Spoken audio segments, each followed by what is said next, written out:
ഒന്ന് മക്കബായർ 11-ാം അധ്യായം. അലക്സാണ്ടറിന്റെ പതനം.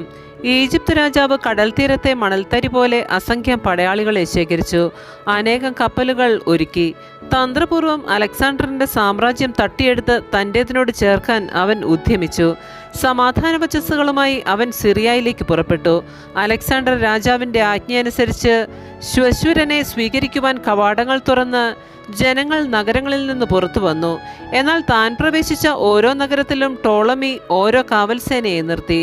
അവൻ അസോത്തൂസിനെ സമീപിച്ചപ്പോൾ അഗ്നിക്കിരയായ ദാഗോൺ ക്ഷേത്രവും നശിപ്പിക്കപ്പെട്ട അസോത്തൂസും ഉപനഗരങ്ങളും ചിതറിക്കിടക്കുന്ന ശരീരങ്ങളും ജോനാഥൻ യുദ്ധത്തിൽ ദഹിപ്പിച്ചവരുടെ കരിഞ്ഞ ജഡങ്ങളും അവന് കാണിച്ചു കൊടുത്തു. അവൻ പോകേണ്ട വഴിയിൽ ശവശരീരങ്ങൾ കുന്നുകൂടിയിരുന്നു.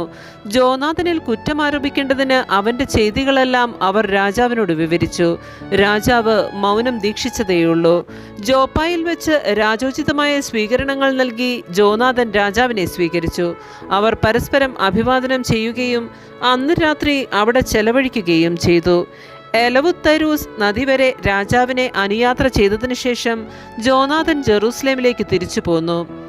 സെലൂക്കിയ വരെയുള്ള സമുദ്ര തീര നഗരങ്ങളുടെ ഭരണാധികാരം ടോളമി രാജാവിന് ലഭിച്ചു. അവൻ അലക്സാണ്ടറിനെതിരെ ദുരാലോചനകൾ തുടർന്നു. ദൂതന്മാർ വഴി അവൻ ദെമത്രിയൂസ് രാജാവിനെ ഇപ്രകാരം അറിയിച്ചു: നമുക്കൊരു ഉടമ്പടി ചെയ്യാം. അലക്സാണ്ടറിന് ഭാര്യയായി നൽകിയ എൻ്റെ മകളെ നിനക്ക് ഞാൻ വിവാഹം ചെയ്തു തരാം. നിനക്ക് നിന്റെ പിതാവിൻ്റെ സാമ്രാജ്യത്തിന്മേൽ ഭരണം നടത്തുകയുമാകാം. എൻ്റെ മകളെ അവന് ഭാര്യയായി നൽകിയതിൽ ഞാനിപ്പോൾ ഖേദിക്കുന്നു. കാരണം അവൻ എന്നെ വധിക്കാൻ ശ്രമിച്ചു. അലക്സാണ്ടറിന്റെ സാമ്രാജ്യം മോഹിച്ചിരുന്നതിനാൽ ടോളമി അവനെതിരെ കുറ്റാരോപണം നടത്തി. തൻ്റെ മകളെ അലക്സാണ്ടറിൽ നിന്ന് തിരിച്ചെടുത്ത് അവൻ ദെമത്രിയൂസിന് നൽകി. അലക്സാണ്ടറുമായുള്ള സ്നേഹബന്ധം അവൻ വേർപെടുത്തി. അവർ തമ്മിലുള്ള ശത്രുത പരസ്യമായി. ടോളമി അന്ത്യോക്യയിൽ പ്രവേശിച്ച് ഏഷ്യയുടെ കിരീടമണിഞ്ഞു. അങ്ങനെ അവൻ 2 രാജ്യങ്ങളുടെ, ഈജിപ്തിൻ്റെയും ഏഷ്യയുടെയും അധിപനായി.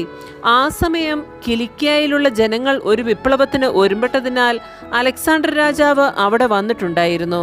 വിവരങ്ങളറിഞ്ഞ് അലക്സാണ്ടർ ടോളമിക്കെതിരെ പുറപ്പെട്ടു. ടോളമി അതിശക്തമായ ഒരു സൈന്യത്തോടെ വന്ന് അവനെ തോൽപ്പിച്ചോടിച്ചു. പലായനം ചെയ്ത അലക്സാണ്ടർ അറേബ്യയിൽ അഭയം പ്രാപിച്ചു. ടോളമി രാജാവ് അങ്ങനെ വിജയിയായി. അറേബ്യനായ സബ്ദിയേൽ അലക്സാണ്ടറിന്റെ ശിരസ് ഛേദിച്ച് ടോളമിക്ക് അയച്ചു കൊടുത്തു. എന്നാൽ 3 ദിവസങ്ങൾക്ക് ശേഷം ടോളമി രാജാവ് മരണമടഞ്ഞു. കോട്ടകളിലുണ്ടായിരുന്ന അവൻ്റെ സേന മുഴുവൻ തദ്ദേശവാസികളാൽ കൊല്ലപ്പെട്ടു.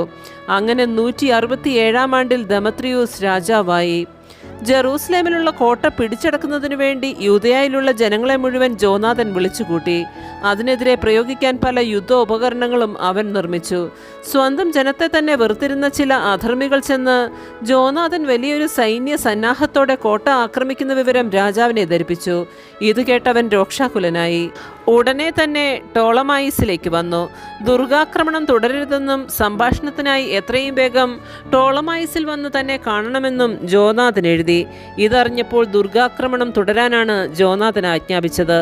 ഇസ്രയേലിലെ ഏതാനും പുരോഹിതന്മാരെയും ശ്രേഷ്ഠന്മാരെയും തിരഞ്ഞെടുത്ത് ആപത്തിനെ നേരിടാൻ അവൻ തീരുമാനിച്ചു. സ്വർണവും വെള്ളിയും തുണിത്തരങ്ങളും മറ്റു നിരവധി സമ്മാനങ്ങളുമായി അവൻ ടോളമായിസിൽ രാജാവിൻ്റെ അടുക്കൽ ചെന്നു. അവൻ രാജപ്രീതിക്ക് പാത്രമായി. സ്വജനത്തിൽപ്പെട്ട ചില അധർമ്മികൾ അവനെതിരെ പരാതി പറഞ്ഞു. എങ്കിലും രാജാവ് തൻ്റെ മുൻഗാമികളെ പോലെ തന്നെ അവനോട് വർത്തിക്കുകയും സുഹൃത്തുക്കളുടെ മുന്നിൽ വെച്ച് അവനെ ആദരിക്കുകയും ചെയ്തു. രാജാവ് അവൻ്റെ പ്രധാന പുരോഹിത സ്ഥാനവും മുൻപുണ്ടായിരുന്ന മറ്റു ബഹുമതികളും സ്ഥിരീകരിക്കുകയും അവനെ തൻ്റെ പ്രമുഖ സ്നേഹിതന്മാരിൽ ഒരുവനായി പരിഗണിക്കുകയും ചെയ്തു.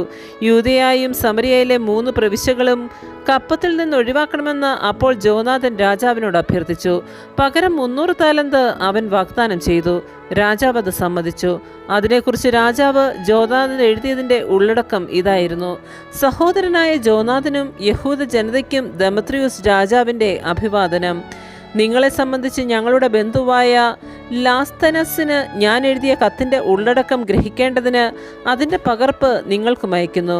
പിതാവായ ലാസ്തനസ് ദെമത്രിയൂസ് രാജാവിൻ്റെ അഭിവാദനം. ഞങ്ങളുടെ മിത്രങ്ങളും ഞങ്ങളോടുള്ള കടപ്പാട് നിർവഹിക്കുന്നവരുമായ യഹൂദ ജനത്തിന് അവർ കാണിച്ച സന്മനസ്സിനെ പ്രതി നന്മ ചെയ്യാൻ ഞങ്ങൾ ഉറച്ചിരിക്കുന്നു.